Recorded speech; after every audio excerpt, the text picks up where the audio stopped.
em diálogo com o espaço urbano de Henri Lefebvre. Esse trabalho foi feito como conclusão do curso de graduação de Ciência Política, orientação do professor Pedro Duarte, e junto com outros colegas que não estão aqui apresentando hoje, que é o Bruno, a Juliane e o Zeus. Nossa intenção não é dar conta de toda a obra desses dois intelectuais, imagina, né? Mas sim fazer uma aproximação entre alguns aspectos da filosofia política de Hannah Arendt e da sociologia urbana de Lefebvre. A Vera vai começar apresentando, destacando alguns pontos na Condição Humana, que foi publicado em 58, e depois eu falo e explico um pouco a tese do Lefebvre em seu livro Direito à Cidade, de 68. Nosso trabalho se manteve dentro desses dois universos específicos e, ao final, a gente vai tentar apresentar para vocês o diálogo que a gente enxergou entre essas duas obras. É complicado. Bom, na realidade, esses pontos que nós escolhemos foram direcionados àqueles pontos que facilitariam essa aproximação com Lefebvre. Então, são alguns pontos que nós escolhemos que facilitam essa aproximação. Não são todos, nem são, talvez, os mais relevantes, né? Mas são pontos relevantes. Então, o homem, para Hannah Arendt, ele tem um segundo nascimento, né? Que é o nascimento, que é quando ele, na ação e no discurso, ele se realiza a própria humanidade. E é um outro nascimento, além do seu nascimento, depois do seu nascimento físico, do seu aparecimento físico. E acontece pelas ações e palavras, e ele se insere no mundo humano dessa forma, afirma e realiza a própria humanidade. Para Arendt, agir tem um conceito muito próprio, é muito específico, significa tomar iniciativa, iniciar, imprimir movimento, impulsionar alguma coisa. Só por terem nascido, os homens são compelidos a essa ação, a tomar iniciativas. E são iniciativas novas que só cada um deles poderia tomar na sua singularidade. Trata-se, portanto, o nascimento de cada homem vem ao mundo algo singularmente novo, porque essas iniciativas são singulares, próprias daquele homem específico. Trata-se de um início diferente do início do mundo, pois é o início de um iniciador que toma iniciativas singulares. Frisando essa palavra singular, que é muito forte aqui no sentido que se pretende, né? É na pluralidade dos homens que essa iniciativa se dá. É singular, mas é na pluralidade dos homens que ela se dá. A identidade do homem implica nessa singularidade, mas também na pluralidade humana, sendo esta, ao mesmo tempo, igualdade e diferença. Só por serem iguais existe a possibilidade de compreensão entre eles, e por serem diferentes, precisam da ação e do discurso para se fazer entender, precisam se comunicar. Mas na pluralidade dos homens existe também a alteridade, que se manifesta na relação. Cada um é outro face aos demais, é diferente em relação aos outros, distingue-se. Dentre todos os seres humanos, todos os seres desculpa, só o homem é capaz de comunicar a si próprio, diferenciar-se dos demais, tornar-se singular. O homem exerce o seu ser e revela-se no discurso e na ação, né? E a política é exatamente o aparecer público, o revelar de quem somos em atos e palavras. Quando Hannah Arendt fala disso, ela não está falando de uma revelação psicológica ou subjetiva, mas do que se é, a verdade que nos constitui e que se exprime no ato em si. Nem o próprio agente conhece essa verdade, até que ele se efetive na ação. Então, a ação, ele se revela para si mesmo. O aparecer para mim mesmo se dá com os outros e para os outros, se dá na pluralidade. O eu se constitui na relação com os outros. Nesse ponto, é relevante lembrar que Hannah Arendt estabelece a distinção, uma distinção, é importante isso porque vem a seguida, entre a vida de espírito e a vida ativa. É a compreensão que torna suportável, porque a vida do espírito ela é o local do pensamento, da busca da compreensão, onde é elaborado o significado dos acontecimentos. E é a compreensão que torna suportável a experiência de estranhamento no mundo que todo homem prova ao adentrar a vida. A experiência de estranhamento no mundo que todo homem prova. Entende ela que a compreensão é pré-condição para a ação, para agir e falar, mas que a condição humana enraiza-se não na vida do espírito, mas na vida ativa, não no juízo, no pensamento, mas no labor, no trabalho e na ação, embora a compreensão seja um pré-requisito. Arendt situa a política no campo da vida ativa, no campo da vida do mundo real, que é o mundo que muda, é instável e contingente. A ação é a interação plural dos homens e é o núcleo do exercício político. Toda ação é ação política, pois é manifestação do homem singular, buscando inserir-se na pluralidade humana e efetivar o ser. No campo da vida ativa estão o labor, o trabalho e a ação. Se o labor busca a sobrevivência e o trabalho a utilidade, a ação política busca o exercício da liberdade. A ação política ela é inevitável, mas é o agente quem a define e determina. Hannah Arendt defendeu a dignidade da política, que, enquanto ação, não seria inferior à atividade intelectual. O homem é compelido a agir, mas é ele quem escolhe a ação, o quando e o como. Embora não determine as consequências da ação, ele é responsável por elas. Palavras e atos são exercício da política e é com ela que o homem se revela e afirma seu ser. Palavras e atos implicam comunicação, a existência de um espaço entre os homens que, ao mesmo tempo, os une e os afasta, o suficiente para que um possa distinguir-se dos outros e revelar-se. E aí chegamos ao ponto mais caro para o nosso diálogo com Lefebvre, o espaço público. É um espaço de comunicação e diálogo onde a palavra é caminho e a violência não pode existir, pois onde há violência, a política deixa de existir. Um espaço essencial para o exercício da própria humanidade e da política. Os homens, quando agem e falam, mesmo que com conteúdo exclusivamente objetivo, eles estão se afirmando e revelando. Existe uma relação com a realidade objetiva e os interesses do agente a ela relacionado. Mas também existe uma relação com os homens, a quem o agente se dirige diretamente.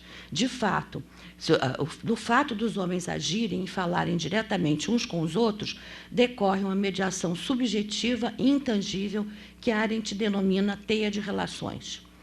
Então, essa teia diz respeito à esfera dos negócios humanos, ela se tece em torno das relações que se dão em função dos interesses da esfera dos negócios humanos, que existe onde quer que os homens vivam juntos. Então, estes são os pontos da Hannah Arendt que nós queríamos colocar nesse diálogo, com a ideia do espaço urbano formulado por Henri Lefebvre. Bom, no direito à cidade, o Lefebvre está focado em dois processos específicos, a industrialização e a urbanização. Como industrialização, ele entende um processo que desencadeia a problemática urbana e que é também motor de transformações sociais.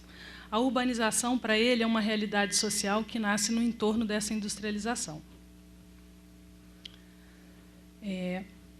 Para embasar sua tese, Lefebvre põe em destaque as cidades pré-industriais, entendendo-as como centros de vida social e política, onde se acumulam riquezas, conhecimentos, técnicas e obras de arte. É um local onde o uso das cidades e de seus equipamentos são voltados ao gozo e ao prazer. Um local também onde existe uma vida comunitária que não esconde e nem impede conflitos. Pelo contrário, é um local da diferença e onde os conflitos são resolvidos ou não, mas que fazem com que os seus usuários se sintam como parte desse espaço, pertencentes a esse espaço. Sendo expressão do valor de uso, com espaços construídos física e socialmente para a fruição. O valor de uso está em destaque porque a sua tese é construída metodologicamente, tendo Marx como base.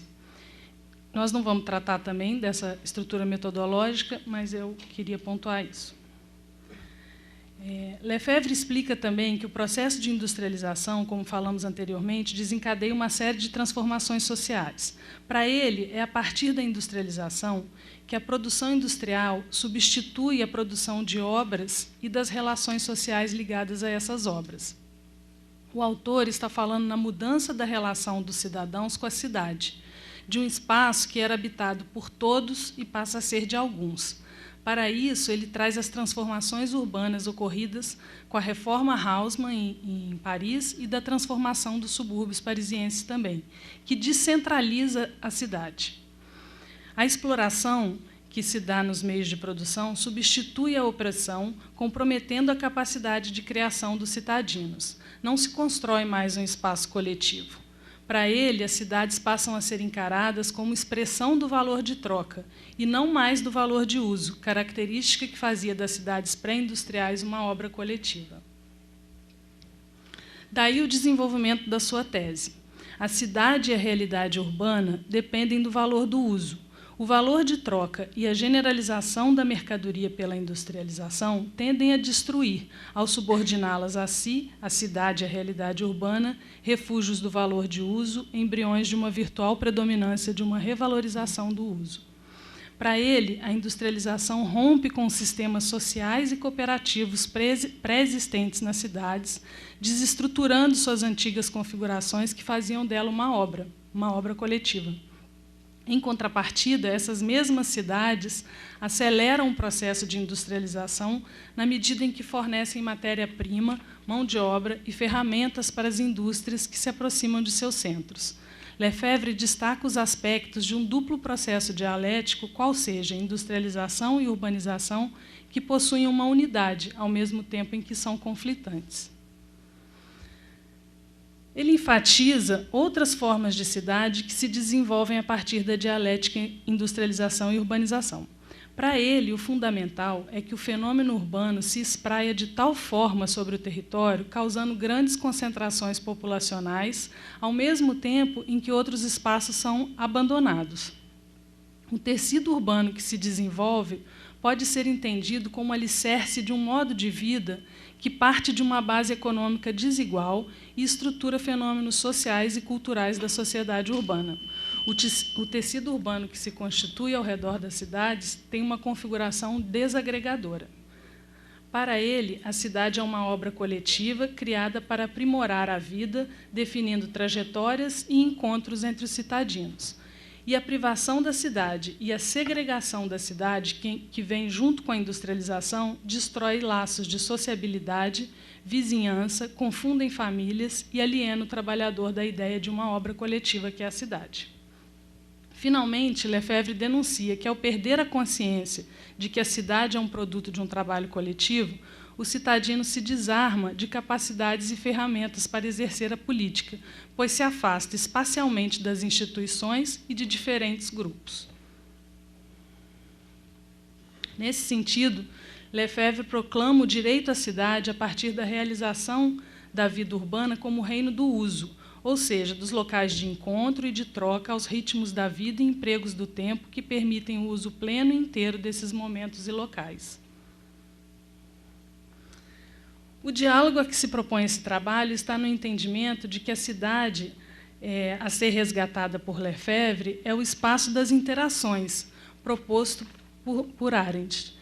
Nesse sentido, entendemos que o processo de industrialização esvaziou os espaços públicos da pluralidade exigida como condição para a ação política.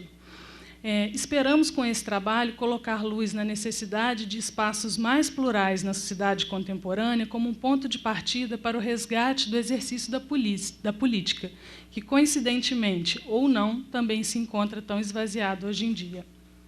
Obrigada.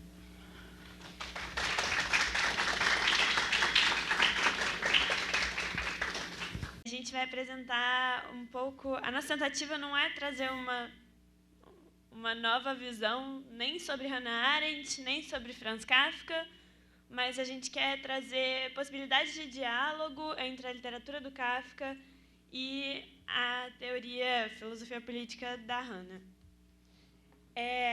A gente vai trabalhar principalmente com A Metamorfose, que é uma das novelas principais, mais famosas do Kafka.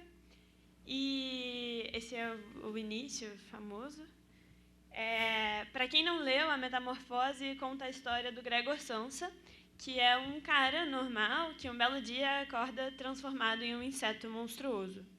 E a narrativa vai girando em torno da relação que tem esse personagem com a família e com o seu entorno. E a grande questão, que choca um pouco, é que quando ele acorda transformado nesse inseto monstruoso, ele não está preocupado com o que ele se tornou, mas sim como ele vai fazer para ir trabalhar. A gente achou por bem trazer um pouco um resuminho da biografia do Kafka, e que ele viveu entre 1883 e 1924, era tcheco, escrevia em alemão, foi judeu e jurista, duas coisas que influenciaram muito a sua escrita, e a maior parte da obra dele foi publicada póstumamente. A gente achou bem importante contextualizar a obra do Kafka e o Kafka na história da literatura, mesmo que essa ânsia historiográfica não seja muito contemporânea. Então é importante dizer que o Kafka se situa na história da literatura do século XX num lugar de pilar. É um dos 3 grandes nomes do alto cânone ocidental, junto com Proust e com Joyce.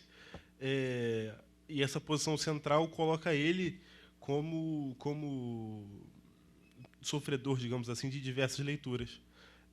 Leituras muito variadas, a gente vai entrar em só algumas aqui, mas assim, da questão religiosa, ele já falou, até um ponto de vista psicanalítico, a obra do Kafka é muito atacada de diversas formas, atacada aqui como uma coisa boa, mas como muito focado. Voltei. Antes da gente começar, a gente quis destacar que a Hannah Arendt ela leu Kafka. Ela não só leu, como escreveu sobre a literatura do Kafka. E no momento que a gente trouxe até esse trechinho que ela escreveu, e no momento em que estava todo mundo lendo Kafka como esse mundo fantasioso de pesadelo, a Hannah Arendt ela relacionou diretamente as coisas que os personagens viviam na literatura do Kafka à situação dos judeus no leste da Europa. Então, a gente resolveu começar falando da condição humana para tentar trazer um paralelo com o trabalho da minha mãe e da Vera. E o foco principal nisso é na ideia de subjetivação. Antes de tudo, o primeiro ponto é do diálogo, porque a gente ouviu falar aqui hoje, tanto a Vera como o professor que estava falando agora, sobre a importância do diálogo e de um mundo humano ser compartilhado na ação e no discurso, e do diálogo como condição para a ação política. Então, se o diálogo é a condição para a ação política e essa ação política também uma condição para a consolidação da condição humana, o Gregor, quando se torna um inseto monstruoso, perde a capacidade de falar, de se comunicar. E, a partir disso, ele começa a perder a sua condição humana, não só para si, como para o outro. Aquilo que a Vera estava falando de você se compreender o eu a partir do outro. Está muito relacionado a isso. Esse trecho que a gente trouxe é um momento em que o Gregor tenta falar com um gerente e ninguém entende nada, com o gerente dele. O segundo ponto é sobre a ideia da subjetivação a partir do olhar do outro. Exatamente o que a Vera tinha falado, de que a compreensão do eu a partir do outro. O Gregor, à medida que a história vai se desenrolando, no início a família toda está envolvida em tentar descobrir o que aconteceu, e a partir do momento que descobrem, eles têm uma repulsa enorme por esse inseto que o Gregor se tornou. E, à medida que o Gregor vai vivendo isso, ele vai também criando repulsa por esse ser que ele se tornou. Ele não consegue se comunicar com a família, ele não consegue se comunicar com ninguém, e aí ele vai assumindo as reações da família a ele, para ele. Esse trecho que a gente trouxe para exemplificar um pouco é no momento que a irmã chega a levar uma comida para ele, no momento que ela não consegue vê-lo, e aí ele não consegue comer, porque aparentemente não é do gosto novo dele, como inseto. E aí, quando ela chega lá, ele vê a comida, ele não consegue, aí ele fica pensando que ele preferiria morrer do que pedir para a irmã mais uma comida, do que sujeitar a irmã à visão daquele inseto monstruoso que ele tinha se tornado. E, nesse sentido, a gente trouxe essa ilustração, que é do Lourenço Mutarelli, na última edição que foi lançada da Metamorfose, e a gente achou que tinha muito a ver com essa ideia de subjetivação, de você se tirar de si e não se identificar consigo mesmo. Então, nosso próximo foco seria na banalidade do mal e como ela se manifesta na metamorfose. A gente trouxe 3 pontos, e esses 3 pontos eles têm um diálogo muito forte, e eles também precisam da ideia da burocracia para funcionar. E a gente vai tratar disso mais tarde, mas a gente quis focar nesses 3 primeiro, que são a ideia da irreflexão, do pensamento, da ausência do pensamento crítico, o empenho do ser humano em obter os progressos pessoais, ai, meu Deus, e a distância da realidade. A irreflexão, ela surge na metamorfose em vários momentos. E a gente acha que, primeiro, o que mais vale trazer é que o pai, nem a família, ninguém consegue se colocar no lugar do Gregor, a partir do momento que ele se torna um inseto monstruoso. Ninguém consegue se colocar no lugar do Gregor, ninguém consegue parar para pensar que aquele inseto talvez sinta dor, talvez sinta fome, talvez sinta sono, talvez queira ficar com seus móveis. Então, aí essa passagem a gente achou muito exemplificativa, porque é um momento em que o pai do Gregor, que desde o início tem uma ojeriza a ele, começa a bater nele, meio que ameaçar ele, e tem uma porta aberta. E o pai fica tentando conduzir ele de volta por essa porta do quarto dele, onde ele fica trancado e ninguém vê. E aí, quando o pai tenta conduzir, não pensa que ele não vai passar por aquela porta, porque ele não cabe naquele espacinho, precisa abrir mais, e ele não consegue. Então, a gente achou que esse negócio de você não pensar tinha muito a ver com isso. No sentido do empenho em obter progressos pessoais, a gente precisa frisar de que, na metamorfose, não é exatamente o progresso pessoal que está em jogo, mas mais uma manutenção de um status, de um momento confortável. E aí é muito interessante, porque quando o Gregor se torna um inseto, ele tem uma função na família, a família fica descontrolada. Aí, a partir do momento que a família se acostuma a viver sem essa personalidade, essa personagem do Gregor, não tem mais lugar para ele. E está todo mundo muito mais interessado em viver a sua vida e conseguir o que precisa, ganhar o dinheiro, do que em pensar de ir lá e dar uma comida mais gostosa para o Gregor, ver o que ele vai gostar de comer. Não, é mais, vou botar aqui porque tem que botar comida para esse negócio, não sei o quê. Tá. Demorando muito. E, por fim, o distanciamento da realidade, que é isso. Ninguém pensa que aquele inseto ainda pode ser o Gregor por dentro. Esse trecho que a gente trouxe é justamente quando a irmã fala, ela, nesse momento, não quero pronunciar o nome do meu irmão diante desse monstro. E por isso digo apenas o seguinte, precisamos nos livrar dele. Ninguém pensa que o Gregor, aquele irmão, aquela pessoa que era tão amável com ela, pode ainda estar ali dentro.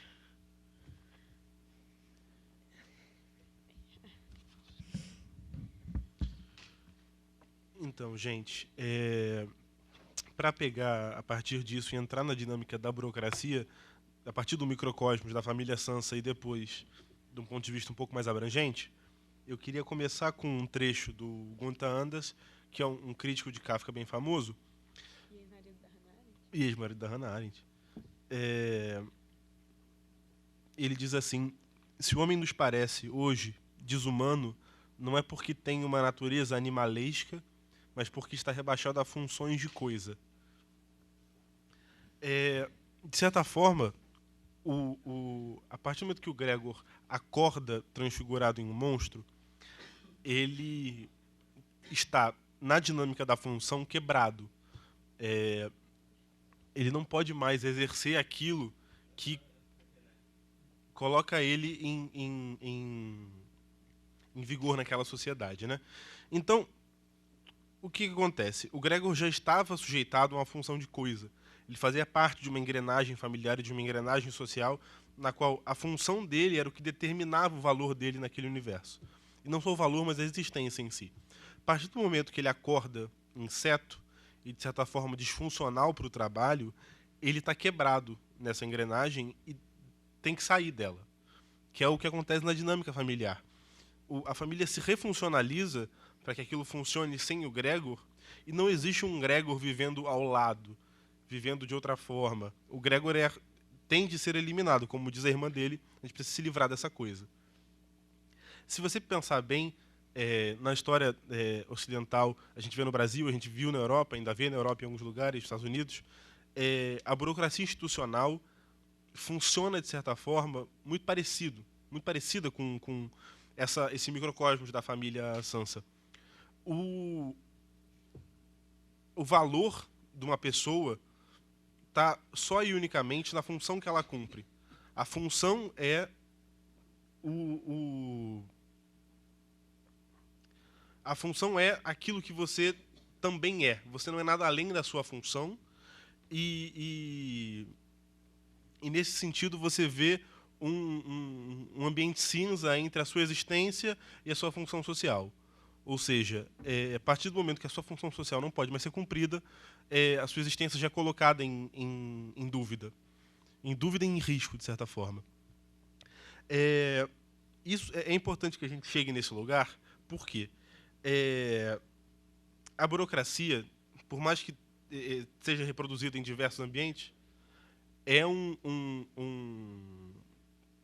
estrutura estética que está muito ligada ao problema do capital, do capitalismo moderno, e pode ser compreendido a partir do momento em que a burocracia é um acúmulo de processos de função, na qual só a função é exercida, e ela segue paralelamente, de forma analógica, com o capital, que é a funcionalização do ser humano e uma redução do seu valor e da sua existência a essa função. A partir do momento que no capital a sua função é questionada ou perde valor, você em si deve ser alijado do processo social, talvez eliminado, e isso vai abrir uma margem para diversas discussões contemporâneas de prisão, enfim, de genocídio de povos pobres, enfim, é uma coisa bem mais ampla. Mas isso vai ter uma ligação direta com Hannah Arendt num outro texto dela. Então, esse problema da função está muito relacionado ao Eichmann.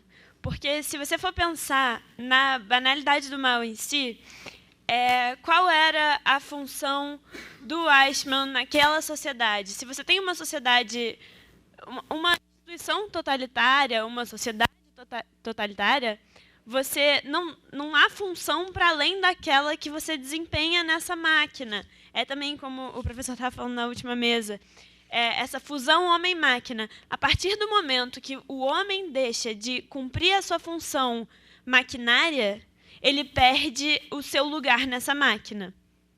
E aí o Eichmann entra, porque se você não quer perder, você quer lutar pelo seu lugar nessa máquina, você vai tentar, com os processos pessoais, sem pensar muito no outro, evitando o olhar por outro ângulo, você vai estar tentando desempenhar essa função no melhor possível. E aí vai reproduzir coisas absurdas. Você, né? A gente queria cercar um pouco essa problemática da função, porque na produção do Kafka e na produção crítica acerca do Kafka, a gente percebe uma questão relacionada à ação. A ação aqui não é a mesma ação política da Hannah Arendt, é a ação fazendo as vias de mudança de mundo. Então, o que acontece? O Kafka entende na ação o impossível, porque a ação acontece num tempo, o tempo é limitado, então acaba sendo irrealizável ou improvável a ação como transformação do mundo. De certa forma, o que acontece no próprio Gregor, que não aceita nenhuma tentativa de mudar a sua condição, porque ele entende que é impossível viver contra. A ação é viver contra essa ditadura da função, alguma coisa nesse sentido, que é a burocracia, que é, de certa forma, a ideologia do capital. Tá, a gente está finalizando.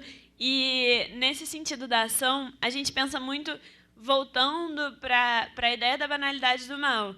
A Hannah levanta muito no livro o problema dos alemães que não fizeram nada, que só assistiram e que contribuíram para a ascensão do regime nazista.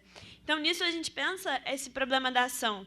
Se o tempo é limitado e a ação não vai levar a nada, para que eu vou me desgastar? Vou, então, me empenhar em realizar a minha função, parará, parará. E aí, pensando tudo no Gregor em si, a gente trouxe o finalzinho da metamorfose, porque quando o Gregor finalmente... Spoiler! Gregor finalmente morre, a família vai fazer um piquenique, porque finalmente aquele pedaço quebrado da família se foi e não está mais presente. E é isso.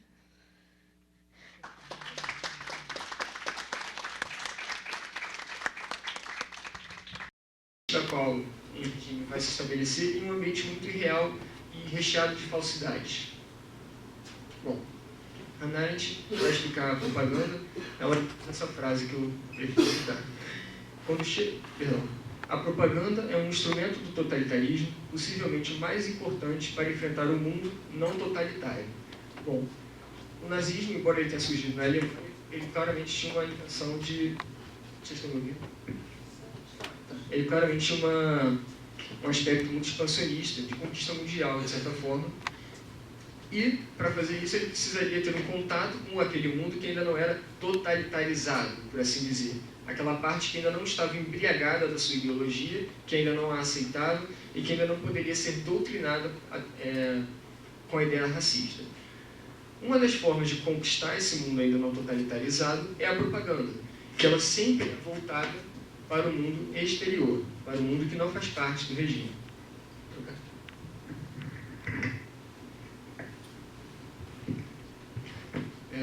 Esse mundo que não faz parte do regime e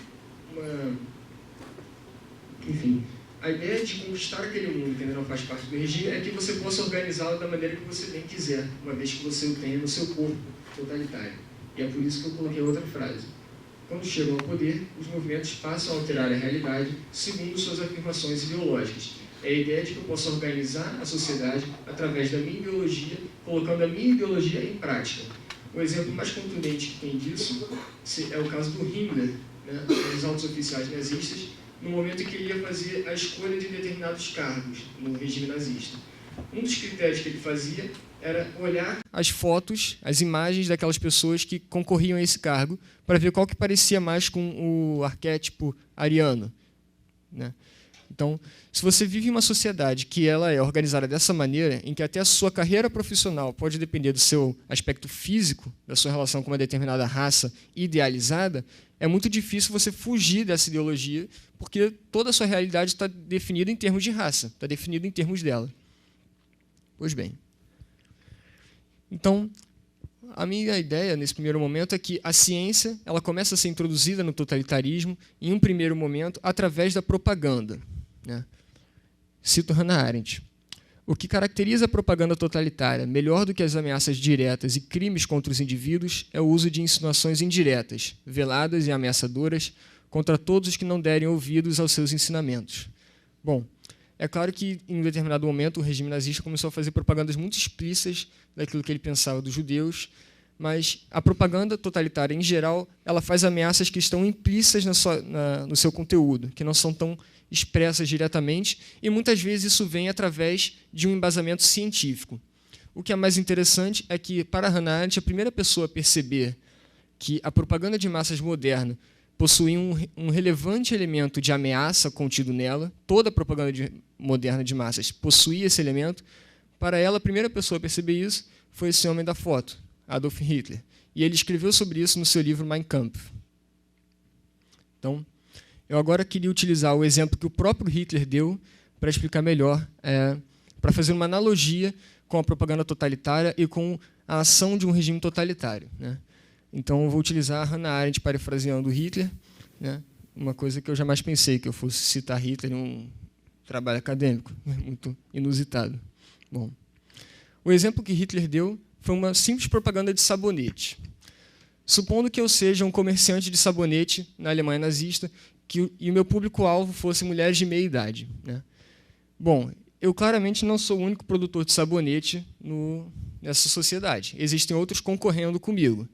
E, obviamente, eu não posso admitir que os meus concorrentes possuem qualidade. Então, como que eu faço para provar que o meu produto é o melhor e que o dos outros é inferior ao meu, né?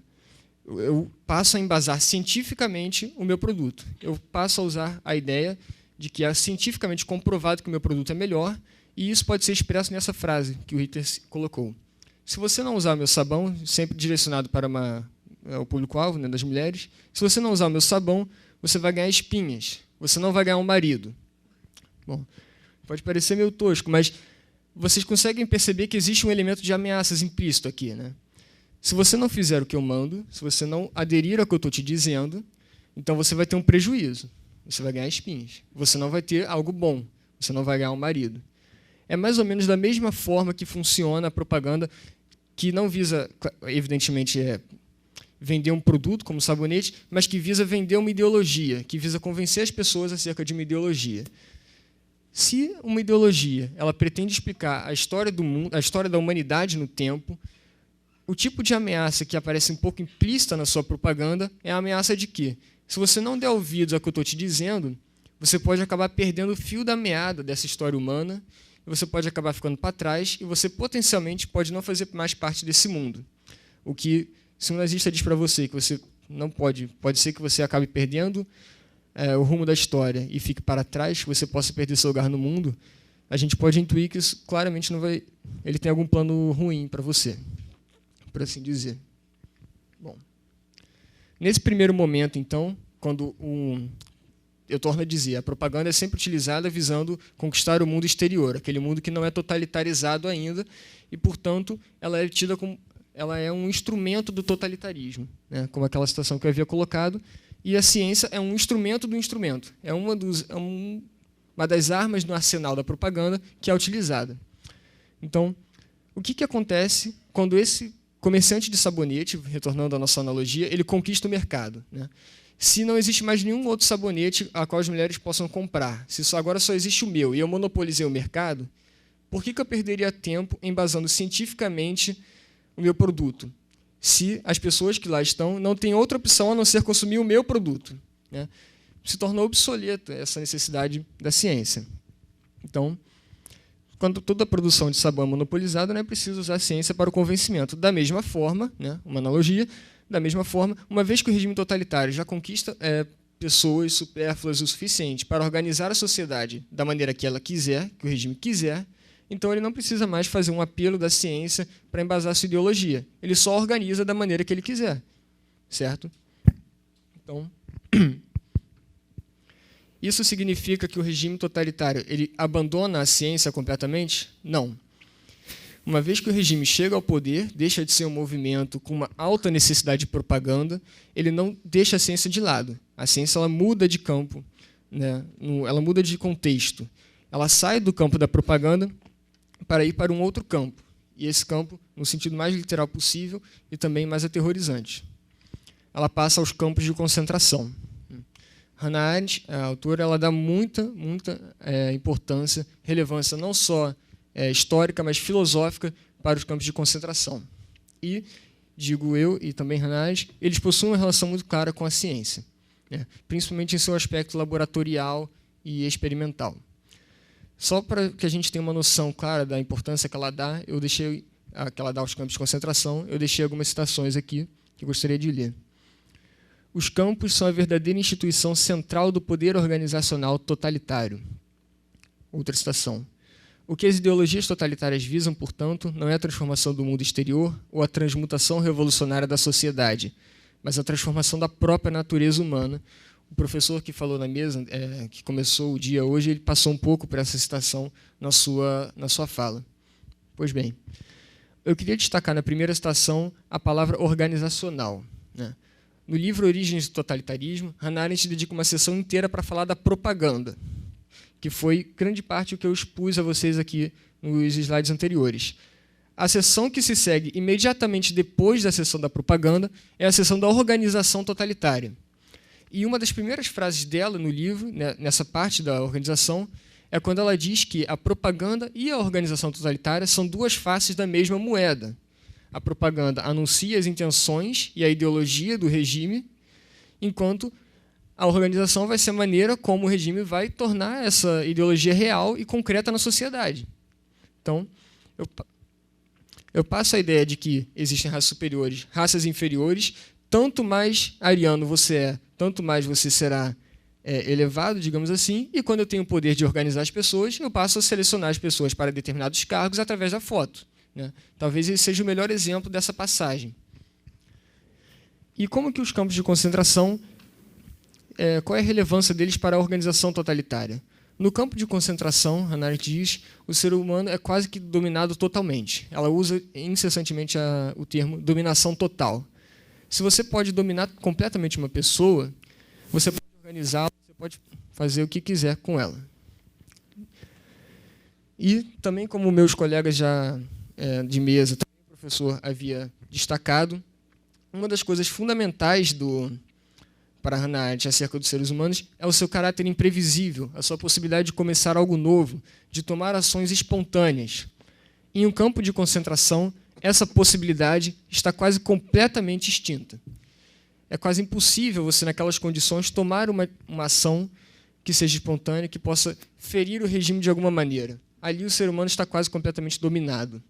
E uma das razões para isso é que o campo de concentração possui um aspecto muito laboratorial de tentar produzir nos seres humanos reações e reflexos a determinadas ações, né? Para não repetir a palavra. Eu faço determinada experiência com uma pessoa e isso acaba não... Eu já posso prever qual será a reação dela, né? Nesse momento em que você consegue deduzir qual será cada ato de cada pessoa, qual será cada reação que ela vai tomar a qualquer coisa que você faça com ela, a espontaneidade praticamente deixou o reino dos assuntos humanos. Você não tem mais as pessoas juntas, você não tem mais as pessoas podendo fazer atos livres. E o que é interessante é que os campos de concentração possuem um lugar nessa linha temporal, né, que começou lá com a propaganda, quando o regime nazista ainda era um movimento revolucionário. Se a propaganda de um movimento revolucionário é o começo dessa história, o campo de concentração ele é o auge. E ele é uma conclusão lógica que já estava prevista naquela ideologia. Pois bem, se eu parto da ideia de que o racismo é uma premissa axiomática e eu posso deduzir todo o futuro dela, então eu posso deduzir... então o terror vai aparecer como uma conclusão disso. E ele vai aparecer sempre revestido de uma forma científica e que vai dar lugar à banalidade do mal, de alguma forma. Porque no momento que você coloca o terror total, o terror dos campos de concentração, como uma consequência necessária do que você está dizendo, então ele perde todo o seu poder aterrorizante, né? Se eu admito que existem raças superiores, que existem raças inferiores, e que as raças inferiores devem sucumbir, então o terror total, que vai eliminar pessoas de maneira... uma fábrica de eliminação de pessoas, que eram os campos de concentração, isso é só... eu estou só colocando em prática a minha ideologia. Eu estou só eliminando mais e mais pessoas de raças teoricamente inferiores, e, com isso, mais e mais a raça ariana, a raça superior, passa a dominar o mundo, né? Então, eu queria fechar com essas duas citações de Hannah Arendt sobre a importância que ela dá para o terror nesse processo lógico e a relação dele com a ciência. Ela diz: um dos aspectos mais horríveis do terror contemporâneo é que ele invariavelmente aparece nas roupas de uma inevitável conclusão lógica, feita na base de alguma ideologia ou teoria, ou seja, o racismo, colocado lá desde o começo, que foi propagado incessantemente através da propaganda totalitária, que serviu como doutrinação quando o regime estava instituído, ele dá lugar ao terror em algum momento. Essa ideologia vai dar lugar ao terror e ele é uma sucessão natural dessa linha de pensamento. E ele sempre, como diz a última citação, esse terror sempre deve aparecer como uma conclusão lógica e natural de uma hipótese pseudocientífica. Pseudocientífica porque, evidentemente, a ideia de raças superiores e raças inferiores é muito difícil você defender cientificamente, seriamente, né? Existe uma pseudociência tentando embasar isso, que é a ideia da propaganda naquele primeiro momento. Tá? Então, agradeço por me ouvirem. Obrigado.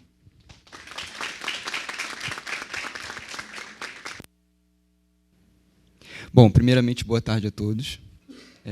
Eu também, obviamente, não vou agradecer diretamente a organização, motivos óbvios, né? Também faço parte da organização. Mas gostaria também de agradecer meus colegas por, enfim, um crescimento em conjunto que a gente teve, né? Tanto um crescimento acadêmico quanto, eu acho, um crescimento espiritual nesses 2 anos de Filos, né? Então, galera, obrigado.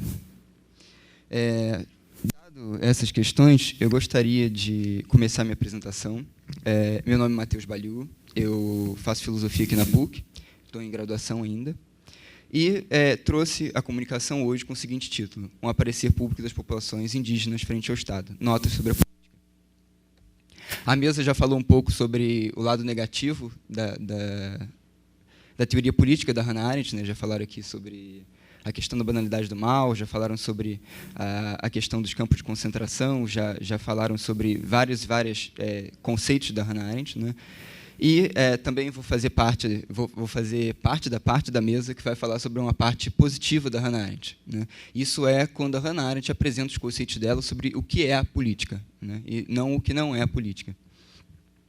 Então, segue um pequeno resumo da minha apresentação. Eu pretendo, logo agora no início, começar falando um pouco sobre os conceitos de ação e de política presentes no livro A Condição Humana. Em seguinte, pretendo falar um pouquinho sobre os obstáculos para esse aparecer público desses agentes indígenas frente ao Estado. Em terceiro lugar, dar um exemplo desse novo início do que a gente tem falado aqui durante todo esse tempo.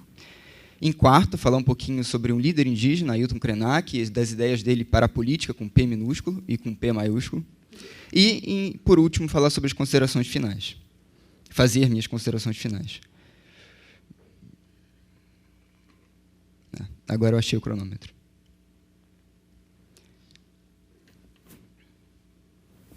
Bom, em primeiro lugar, eu gostaria de fazer alguns alertas, né, que eu acho que é importante, principalmente porque a gente está aqui também falando para filósofos. A primeira deles é que eu não pretendo aplicar uma teoria da política sobre os casos empíricos, exaurindo completamente qualquer tipo de leitura sobre esses fatos, ou sobre essas questões que possam ocorrer dentro dessas situações, né? O que eu pretendo aqui é, pelo contrário, fazer uma contribuição para a teoria da Hannah Arendt sobre a política, fazer também uma provocação sobre a necessidade da pluralidade em âmbito público, para que se constitua governos propriamente humanos, e algumas notas sobre, tanto pelo prazer de falar, tanto pelo prazer de pensar, quanto por acabar tendo que fazer notas sobre algo, e não uma teoria completa, porque eu acho isso completamente fantástico. O escopo da minha apresentação, então, vai ser os textos da Ailton Krenak e dos aparecimentos públicos desses povos indígenas frente ao Estado brasileiro. E, portanto, aqui eu vou excluir os casos dos índios isolados e daqueles que não possuem interesse em ter contato com o Estado brasileiro. A Hannah Arendt é essa senhora sorridente da foto. Ela nasceu em 1906, na Alemanha. E, dado aos eventos terríveis do século XX, Hannah Arendt, pensadora judia, foi para os Estados Unidos e de lá passou o resto de sua vida. Nesse livro que ela escreveu em 1958, A Condição Humana, a Hannah Arendt ela lança mão de dois conceitos. O primeiro deles é a ação, que vocês já ouviram aqui falar, e que, para ela, a ação sempre ocorre junto com o discurso. Então, são sempre atos e palavras, nunca só atos ou nunca só palavras, né? Inclusive, os atos podem ser as palavras podem ser formas de atos em determinadas situações, né?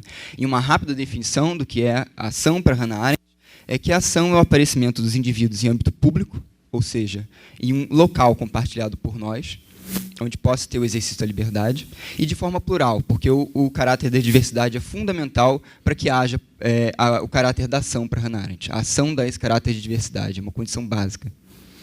E, quando acontece esse tipo de condições, a gente tem sempre uma característica da natalidade. Algo novo se inicia, algo novo se apresenta na cena humana, né? E algumas características dessa ação são a imprevisibilidade e a irreversibilidade, né? E é nessa ação que se revela os agentes singulares e distintos, né? distinção é diferente da própria diferença. Os animais, por exemplo, conseguem ser diferentes. Nós somos distintos uns dos outros. Justamente como disse, essa ação é também sempre feita através de atos e palavras. A Hannah Arendt também apresenta nesse livro, A Condição Humana, um conceito que é o conceito de política, né, que já foi falado aqui também. A política é aquele espaço público e plural onde há o exercício da própria liberdade. E não esse exercício da liberdade para algo, né, como se a gente fosse usar um martelo para pregar um prego na parede, mas que a gente possa exercer a própria liberdade para sermos livres. E isso é fundamental no pensamento da Hannah Arendt. A política ela se difere da ação, porque ela inclui também a questão das leis, né? As leis são fundamentais para que nós possamos jogar o jogo, né? São as regras do jogo. E as características da política também são sua imprevisibilidade e a sua instabilidade, causada justamente por essa pluralidade, por essa diversidade, por esse inesperável da ação. Agora eu gostaria de seguir um pouco falando sobre alguns problemas graves para o parecer público dessas populações indígenas. A primeira dela é uma interação da sociedade civil e o Estado, que não dá para, no caso brasileiro, a gente separar, né, que perdura desde 1500 até o ano atual, né, e continua acontecendo. Né. Segundo Ailton Krenak, que é esse líder indígena que eu vou falar um pouco mais depois, essa foi uma fricção que já queimou de 6 a 10 milhões de vidas na Fornalha da Conquista. Então nós temos de 6 a 10 milhões de pessoas mortas para esse ideal do Brasil, ou muito além de um ideal de progresso. Alguns povos, por exemplo, perderam 70% de população total, segundo Krenak. Então a gente vê desde a escravidão indígena, a disseminação de doenças, e aí vem uma lista enorme que, enfim, não cabe a mim falar, né? Mas que chega até as próprias perseguições das lideranças hoje em dia. As consequências dessa questão é que a pluralidade para Hannah Arendt sempre... Está funcionando? É sempre condição básica da própria ação e do discurso. Sem a pluralidade, a ação e o discurso não têm como acontecer. Porque justamente é a pluralidade que nos distingue enquanto seres humanos. Justamente nesse tipo de acontecimento que se colocou anteriormente, essa falta da pluralidade, essa falta de um caráter de diversidade, ele traz justamente tanto uma ameaça à própria pluralidade, obviamente, e ao aparecer público desses povos, como também de outros mundos. Né? A gente aqui não está falando somente sobre perspectivas de mundo, mas sobre mundos radicalmente diferentes. E aí, em torno dessas questões, a gente tem sempre uma contínua dissimetria entre brancos e outros povos na política. Na nossa polis, obviamente, há uma diferença entre nós e os outros. Então, justamente a gente pode ver essas perseguições, esse tipo de ação, quanto um sintoma de uma tentativa de proibir essa própria capacidade de agir e também de conter a possibilidade de se iniciar algo novo na teia social. Né? Obviamente, todas essas questões que acontecem não são necessariamente características totalitárias, mas o totalitarismo, por exemplo, tem sempre essa tentativa de reduzir o homem a um feixe de reações. Né? Por exemplo, o Marcelo falou na apresentação dele e falou também no ensaio sobre cão de Pavlov, né, que responde quando você sacode um sino. É isso que o regime totalitário, é isso que as características totalitárias querem tornar o homem. Então, justamente, sem a gente não há discurso sem ação, então sem esses povos não se pode ter discurso e ação da parte deles, obviamente, e se coloca continuamente a vida biológica do agente da fala em público em risco, assim também, como é importante pensar aqui, como o povo como um todo, como sua etnia. Gostaria de apresentar uma iniciativa, né, justamente um exemplo de início, que eu acho que combina muito com as reflexões de Hannah Arendt, que são os índios em movimento. Né? Segundo as palavras do Krenak, né, alguns indígenas saíram na década de 1960 e 1970 das suas próprias terras, percebendo que teriam que bater perna pelo Brasil e lutar pelos seus próprios direitos, inclusive também pelo seu aparecer público. E, seguindo isso, eles traçam alianças e contato com o Museu do Índio, por exemplo, com o Museu Nacional, que tem sua importância máxima hoje em dia, com outras parcelas da academia e com o resto da sociedade civil. Né? E aqui destaco também justamente essa da política que não é institucional. Né? E nós tivemos também esse ano, por exemplo, a participação da Ailton Krenak na Flip, que foi um dos autores mais vendidos com esse livro que foi lançado. Geralmente o Krenak faz um discurso, as pessoas escrevem, editam e ele lança algum livro. O que eu gostaria de trazer isso é porque esses índios em movimento parecem ter muito em comum com esse conceito arendtiano da ação. E justamente tal como a Hannah Arendt fala, e usa alguns exemplos durante seu pensamento, a ação ela sempre inicia, ela sempre imprime movimento ao tecido social. Os homens são, quando nascem, por exemplo, um início. mas têm justamente o caráter também de serem iniciadores de algo novo. Então, os homens sempre podem trazer algo de novo para o campo da política. Os homens sempre podem trazer algo novo que nós não queríamos esperar. Essa ação, portanto, vibra essa teia das relações e, não à toa, é tão fundamental para que a política possa sobreviver. Aqui tem 2 casos de aparições públicas, e justamente com atos e palavras. Aqui tem uma foto da Ailton Krenak, à esquerda, pintando o rosto com tinta de genipapo durante a Constituinte. E à direita, povos indígenas protestando no acampamento Terra Livre, em frente ao Congresso Nacional, que vocês podem ver ali atrás, em abril de 2019, ou seja, desse ano. E, obviamente, nós temos resultados da ação desses povos frente ao Estado brasileiro, né? A Constituição de 1988 é um exemplo disso, dando direito à demarcação de terras, e reconhecimento de suas organizações sociais, seus costumes e tradições. Mas também temos outras conquistas que não necessariamente têm necessariamente ligação com essa ação frente ao Estado, mas em um campo da política que não estatal. Então, a gente tem essas alianças com a academia, alianças temporárias ou permanentes com aqueles que podem oferecer proteções e garantias a esses povos, e temos formas próprias de política há séculos, pelos povos, instituindo suas formas próprias de lidar com seus problemas cotidianos e de exercer as suas liberdades em público. Acho que a Hannah Arendt ela diz algo muito curioso sobre a questão do milagre, né? Eu gostaria de fazer o contrário, começar lendo a frase dela para depois voltar aos tópicos de cima. Então, a Hannah Arendt diz o seguinte: o novo sempre acontece à revelia da esmagadora força das leis estatísticas e de sua probabilidade, que para fins práticos e cotidianos equivale à certeza. Assim, o novo sempre surge sobre o disfarce do milagre. Nós poderíamos pensar, por exemplo, e inclusive boa parte da antropologia pensou, que os povos indígenas seriam exauridos, né? Seriam dizimados da face da Terra, né? E não foi isso que aconteceu, pelo contrário.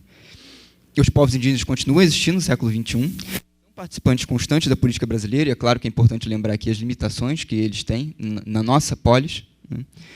Mas suas ações continuam produzindo natalidade hoje. Inclusive, o próprio Ocidente também está se transformando por eles, né? Tem-se um resgate étnico a partir de vários grupos sociais, se afirmando agora como indígenas, resgatando suas origens indígenas, assim como tem também povos que estão resgatando suas origens quilombolas. O Ailton Krenak, esse senhor que aparece na imagem, ele é da etnia Krenak, que fica no Rio Doce. Ele é filho de uma matriarca importante dessa etnia. Ele é um líder indígena, ele é ambientalista e escritor, e, como eu já disse, foi protagonista desses índios em movimento. Ele também bateu perna pelo Brasil. E ainda bate. Então, eu gostaria de trazer algumas contribuições para o Ailton Krenak, né, tanto sobre a política com P minúsculo, que eu gostaria de reduzir aqui, enfim, a política como a gente fala normalmente, né, um certo desgaste semântico dessa palavra. E o Krenak também traz contribuições, acho que com P maiúsculo, e contribui muito também com as questões que ele apresenta, que tem uma sincronia muito forte com a Hannah Arendt, por exemplo. Então, para ele, o Estado brasileiro, na política, com P minúsculo, pratica uma política de redução e de esvaziamento da vida política indígena. E assim reduz os indígenas apenas a participantes de seminários, de reuniões públicas, e que, em algumas vezes, acabam não dando em nada. São basicamente para gerar alguma agenda e afirmar que o Estado brasileiro está defendendo o direito desses povos. Em 2 textos, o Krenak também apresenta mais algumas questões sobre a política. EIM é em desenvolvimento, ERE é eterno retorno do encontro, onde Ailton Krenak afirma que em desenvolvimento é um reflexo, né? E acho que é importante que o Ailton Krenak entende que esse aparecer público frente a esse Estado, ele precisa ser também reivindicando questões históricas, questões que devem ser reparadas pelo Estado brasileiro em frente a esses povos, né? Ele dá, por exemplo, também o exemplo do Mário Juruna, que foi um deputado indígena, colocado, muito impulsionado pelo Darcy Ribeiro, e que mostra um exemplo de como a política brasileira consegue incinerar caráteres, né? E consegue também ser um sorvedor de gente de pensamento. O Mário Juruna ele saiu do parlamento destruído, tanto em questão de saúde quanto em questão de pensamento, porque ele não conseguia entender como os brancos não conseguem manter as próprias promessas. Inclusive, ele andava com um gravador no Congresso. O que é interessante que o Krenak fala sobre a política é que o branco é o irmão que saiu e se perdeu no caminho, e não sabe mais quem é, né? É interessante observar que esse quem, para Hannah Arendt, por exemplo, aparece sempre em âmbito público. E é fundamental, porque essa revelação só vai dar em âmbito público. Se o branco se retirou justamente desse espaço de construção de uma humanidade conjunta, como nós esperamos que iremos nos revelar em plenitude quem somos, né? E não somente enquanto brancos, como um grupo, mas como indivíduos, né? E acho que é interessante também que o Ailton Krenak faz uma reivindicação que o Estado brasileiro deve se organizar de forma que possa também falar a língua desses povos, porque língua é fundamental para o trato da política. Aqui eu não vou ter tempo de ler a citação toda do Krenak, mas o Krenak entende que os povos indígenas devem interagir, se habilitar e ter capacidade de cuidar da sua própria vida, sem fazer uma imitação exagerada da nossa vida moderna e ocidental, né? E não deve imitar outras culturas e outras soluções. Mas Ailton Krenak também pensa que nós podemos ter um desenvolvimento conjunto. Em o eterno retorno do encontro, o Ailton Krenak afirma que a forma como nós relacionamos há mais de 500 anos ela pode ser mudada de forma a enriquecer nossas próprias existências. Dessa maneira, a gente pode viver uma vida mais autêntica e, nas palavras da Hannah Arendt, em formas mais humanas. No encontro, é justamente uma oportunidade de reconhecer sempre o outro, né? Reconhecer sempre a diversidade e do patrimônio do outro, o que implica também nessa interação na dimensão pública e de forma plural. Nada mais, acredito, do que justamente a questão da política. Então, gostaria de passar para minhas considerações finais. A primeira delas é que, obviamente, há diferenças dos usos que a Arendt tem para o Krenak. Mas acredito que quando o Krenak fala nessas questões das convivências, eu acho que ele está apontando justamente para essa questão da política, tal como Hannah Arendt apontou, né? Tem uma convergência muito grande entre os dois nesse ponto. Que a nossa convivência com os povos indígenas também possa ser de crescimento de prazer, de agir e aparecer em conjunto, porque o ser que aparece também, ele tem prazer em aparecer, né? A gente tem prazer em agir, em mudar o rumo das nossas próprias vidas e da nossa própria vida em conjunto. E que talvez não seja, no Estado, o lugar dessa política entre nós e povos indígenas, né? A gente pode pensar no Pierre Clastres, por exemplo, em Sociedade contra o Estado, em que ele afirma que boa parte dos povos indígenas não se organizam em torno de nenhuma forma hierarquizada de poder. Então, acredito que, frente às ameaças do antropoceno, aqui foi falado, por exemplo, né, a questão drástica do aquecimento global, frente à perseguição sobre as condições da ação na política, que ocorre, por exemplo, drasticamente com os povos indígenas, mas também ocorre entre nós, em suas diversas formas, frente a essa extinção de mundo juntos a seus participantes, frente ao constrangimento da liberdade, as questões que envolvem essas causas indígenas nos convocam a pensar as relações entre nós e eles. E talvez, somente através delas, que possamos pensar em soluções ou maneiras de lidar com os impasses do nosso tempo. A ação, isso é, a possibilidade de aparição e atuação em público de forma plural, nos convida, em primeiro lugar, a atuar na defesa das condições de existência dos povos e de seu aparecer público, e, em segundo, a interagir na política, por prazer da própria liberdade da interação entre nós, podendo tornar esse encontro também prazeroso e de forma mais elevada. Gostaria de terminar, então, com uma frase da Hannah Arendt. Essa qualidade reveladora do discurso e da ação vem à tona quando as pessoas estão com as outras, isto é, no simples gozo da convivência humana, e não pró ou contra as outras. Essa é a minha bibliografia, algumas recomendações. Obrigado a todos.